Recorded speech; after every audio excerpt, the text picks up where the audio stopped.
अभिमन्यु की वीरता। भीष्म के पश्चात कौरव दल के मुख्य सेनापति द्रोण हुए। उनसे दुर्योधन ने प्रार्थना की कि आपका सारा प्रयत्न अब युधिष्ठिर को पकड़ने में लगाना चाहिए, क्योंकि यदि युधिष्ठिर मारा गया तो अर्जुन भाई का बदला लेने अपनी पूरी शक्ति लगाएगा और कौरवों का सफाया कर देगा। परंतु यदि युधिष्ठिर को जीता पकड़ लिया जाए तो उसे फिर जुए पर प्रसन्न किया जा सकता है। जुए की शर्त फिर वही लंबा वनवास हो जाएगी, इससे राज्य फिर हमारा हो जाएगा। द्रोण ने कहा, युधिष्ठिर को जीता जाना और पकड़ना संभव तो है, परंतु यह उसी समय जब अर्जुन उसकी सहायता के लिए उपस्थित ना हो। सो एक दिन द्रोण ने युधिष्ठिर को पकड़ने का भरसक प्रयत्न किया, परंतु इसमें उन्हें सफलता न हुई।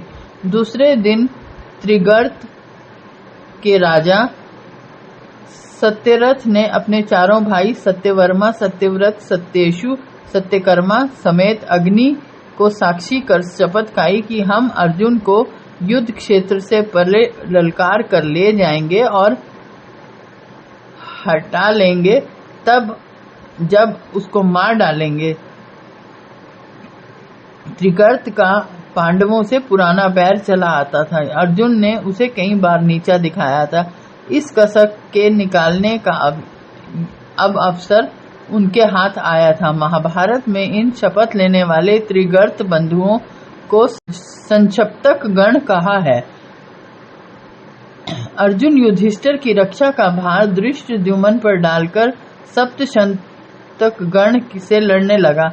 इस लड़ाई में उसने और श्री कृष्ण ने ऐसा युद्ध कौशल दिखाया कि शत्रुओं का भयंकर संहार हुआ। उनसे निवृत्त होकर इन्होंने साधारण युद्ध में भी भाग लिया। दूसरे दिन अर्जुन को फिर सप्तशंतकों ने एक ओर बुला लिया और द्रोणाचार्य ने अर्जुन की पीठ पीछे चक्रव्यूह रचा। इस व्यूह के भेदन का ढंग कृष्ण अर्जुन के सिवाय इन दो वीरों के सुपुत्र प्रद्युम्न और अभिमन्यु ही जानते थे। प्रद्युम्न तो लड़ाई में आया ही न था। आखिर इस दिन की लड़ाई का सारा भार अभिमन्यु पर आ पड़ा। उसकी आयु जैसे कि हम ऊपर कह चुके हैं 30 वर्ष के लगभग थी। युद्ध का प्रमुख संचालक होने के लिए वह अभी बच्चा ही था। वह पांडवों और यादवों दोनों की आंखों का तारा था। युधिष्ठिर को सत्य प्रतिज्ञता, भीम का बल, यथा शत्रु संहार का समर्थ, अर्जुन की युद्ध कुशलता, नकुल की विनय और आत्म संयम, सहदेव की सौम्य आकृति और मनमोहक भाषण, ये सभी गुण एक अभिमन्यु में इकट्ठे हो गए थे। इनके साथ साथ कृष्ण की बुद्धिमत्ता और उदात्त चरित्र गुण गरिमाओं के मेल ने अभिमन्यु को अपने समय का अद्वितीय वीर बना दिया था। मातृवंश तथा पितृवंश दोनों की दृष्टि में अभिमन्यु एक अनमोल मोती था, जिसकी रक्षा सबको अभीष्ट थी। परंतु इस समय संकट ही ऐसा था कि बिना अभिमन्यु की जान जोखिम में डाले उससे पार पाना असंभव था। युधिष्ठिर ने विवश हो आज के युद्ध का अगुआ अभिमन्यु को बनाया। अभिमन्यु के सारथी ने उसे रोका, परंतु वीर पुत्र रोके से रुक थोड़े ही जाते हैं। अभिमन्यु आगे बढ़ा। द्रोण के नेतृत्व में सब कौरव महारथी इसके सम्मुख हुए। यह उन सबको परास्त करता हुआ व्यूह में प्रविष्ट हुआ। इसके पीछे पीछे पांडव दल के अन्य महारथी भी आ रहे थे। अभिमन्यु ने व्यूह में छिद्र तो कर ही दिया था, सब उस द्वार से घुस जाते, परंतु कौरव दल के प्रमुख वीरों की वहां जमाव हो गया था।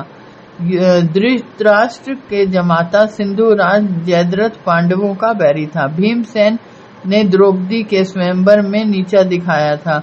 उसने उस अपमान का आज बदला लिया। ऐसी वीरता से लड़ा कि अभिमन्यु के पीछे कोई पांडव योद्धा कोई व्यूह के अंदर घुस ही नहीं सका। यहाँ तक कि अभिमन्यु के अस्त्र शस्त्र भी पीछे रह गए। इस प्रकार अभिमन्यु कौरव दल के असंख्य अक्षौणियों में अकेला घिर गया। इस अकेले ने युद्ध विद्या के वे जौहर दिखाए कि बड़े बड़े योद्धा दंग रह गए। कौरव दल के वीर जो इनके सामने आए खेत रहे। दुर्योधन का पुत्र लक्ष्मण, कौशल का राजकुमार बृहद्बल, अंगराज, कर्ण के 6 सचिव, मगध राजकुमार इत्यादि तो जान से ही हाथ धो बैठे। और शकुनी, कर्ण, शल्य, दुशासन, भूरिश्रवा, कृतवर्मा, दुर्योधन आदि सभी वीर अकेले अकेले अभिमन्यु से लोहा लेने में असमर्थ रहे। अभिमन्यु के धनुष के चलाने में अंतर पड़ता ही न था। उसे कोई उस पर आक्रमण करे तो कैसे। अंत को द्रोण, अश्वत्थामा, कृप, कर्ण, कृतवर्मा और बृहद्बल इन 6 रथियों ने इकट्ठे मिलकर अकेले पड़े पांडव कुमार को घेर लिया। इन सबका मुकाबला भी उसने सफलतापूर्वक किया। यहाँ तक कि बृहद्बल तो जैसे हमने ऊपर कहा है मारा ही गया। अब कर्ण ने द्रोण से मंत्रणा की, इस घोर विपत्ति का उपाय क्या है। द्रोण ने देखा कि कौरव दल में अभिमन्यु केवल अकेला नहीं आया है, इसके पास धनुष आदि युद्ध के शस्त्र भी एक से एक हैं। फालतू सामान एक गाड़ी चक्रियों में प्रवेश नहीं कर पा सकी। उन्होंने कर्ण को कहा, इस विपत्ति का इलाज है अभिमन्यु का धनुष तोड़ना या रथ बिगाड़ देना। आफत यह है कि न इसका रथ ठहरता है न हाथ। कहीं कोई चीज रुके तो कोई उस पर वार भी करे। आलात चक्र सिक्के घुमाव में क्या पता लगे रथ कहाँ है और कमान कहाँ है। कर्ण ने अब अपनी धनुर्विद्या को सफल किया। अभिमन्यु की चक्कर काटती कमान को जो बिजली की तरह अस्थिर थी, अपने तीरों का निशाना बना तोड़ दिया। अब घोड़े चलने से रुक गए। भोजराज ने उन्हें काट गिराया। कृप ने सारथी और पार्षण को मार डाला। अभिमन्यु रथ से उतर आया। कोई साथी था ही नहीं जिसके रथ पर वह चढ़ जाता। अब वह अकेला रथ से विरत हुआ। बेतीर कमान का योद्धा एक ओर था और सारा कौरव दल अपनी सुसज्जा के साथ दूसरी ओर। अभिमन्यु तलवार के लिए पर सेना पर लपक रहा था। हाथ की उस्तादी यह भी सभी प्रतिरोधी यही समझ रहे थे कि लो वह तलवार अभी मुझ पर गिरी। इतने में द्रोण ने तीरों से तलवार की मुट्ठी चीर दी। कर्ण ने चर्म ढाल छेद दिया। अब अभिमन्यु ने कृष्ण का हथियार चक्र उठाया। हथियारों ने मिलकर उस पर भी तीरों की वर्षा की। वह भी काम का न रहा। अभिमन्यु का अंतिम शस्त्र था गदा। उसे लेकर दौड़ा। अश्वत्थामा सामने था। वह रथ से हटकर 3 पग पीछे चला गया। उसके घोड़े मारे गए और सारथी और पार्षण की भी जान निकल गई। दुशासन का पुत्र गदा उठाकर अभिमन्यु का सामना करने लगा। वह अकेला होता तो एक क्षण भी अभिमन्यु के आगे खड़ा न रह सकता, परंतु और महारथी भी साथ साथ तीर बरसाते जा रहे थे। एक साथ दुशासन सुत और अभिमन्यु धम से पृथ्वी पर गिर पड़े। दुशासन सुत पहले उठा। उसने गदा लेकर अभिमन्यु के सिर पर इतनी जोर से चोट की कि उसने उठते उठते तीरों की बौछार के बीच अपने प्राण त्याग दिए। सब और हाहाकार मच गया। अभिमन्यु मारा गया।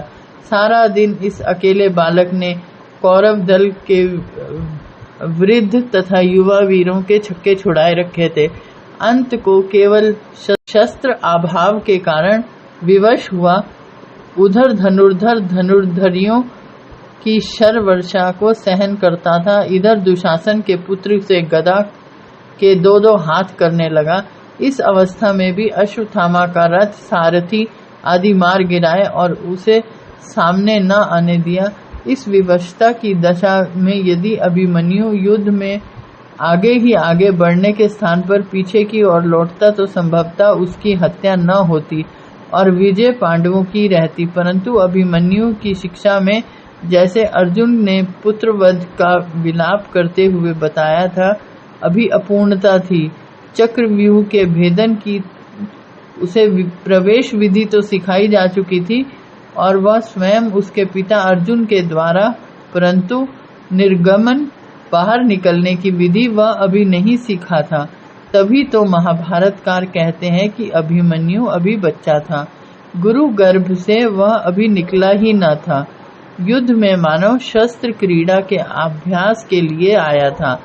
चक्रव्यूह की भूल भुलैयों में दिन भर घूमा। अंत में कुछ तो व्यूह के गोरख धंधों ने और कुछ कौरवों की क्रूरता ने उस गुरु गर्भस्थ बालक का घात कर दिया। अभिमन्यु की वीरता रोमांचकारिणी थी, तो हत्या अत्यंत हृदय विदारणी। पांडव दल पर इस घटना से मानो वज्रपात हो गया। तो क्या कौरव दल सुखी था? इस लाल सायंकाल में अभिमन्यु का निष्पाप लहू द्रोण, द्रोणी, कृप, कृत, वर्मा, कर्ण, दुर्योधन और दुशासन सभी के सिर पर भूत की तरह सवार था।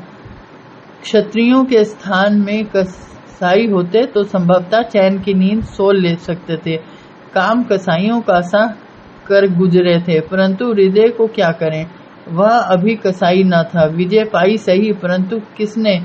एक निशस्त्र बालक पर इतने धनुर्धनों की संयुक्त शर वर्षा ने, और वह भी सीधे सामने से आकर, वीर की तलवार से लोहा लेकर नहीं। दुशासन सुत का गदा की आड़ में कमाने कड़क कड़क कर कह रही थी, विजय अभिमन्यु की हुई है। गदा लज्जित थी, किस गीदड़ के हाथों सिंह सुत से के सिर गिरी हूँ। जीते अभिमन्यु ने इनकी भुजाओं को हराया था, मरे अभिमन्यु ने हृदयों को हिला दिया। रात की साय साय में अभिमन्यु का रुधिर पुकारता था। भारतों की वीरता का कलंकित माथा खाने को दौड़ता था। कौरव कसाई हैं, कौरव कसाई हैं, यह ध्वनि थी जो चारों ओर गूंज रही थी। विजयी कौरव अपना सा मुंह लिए मानो भीरुओं की तरह बिलों में घुसे जा रहे थे। विजय का सेहरा दिगंतर संध्या की लालिमा में अभिमन्यु की शोणिती शोभी सिर पर पहना रहे थे। हतोत्साह कौरवों के हृदय में यह साहस ही कहाँ था कि वीरों के रक्त में नहाई दिशाओं के उस विश्वव्यापी जयनाद में अपना करुण स्वर ही मिला सकें। युद्ध की जीत का मोल आत्मा की हार था।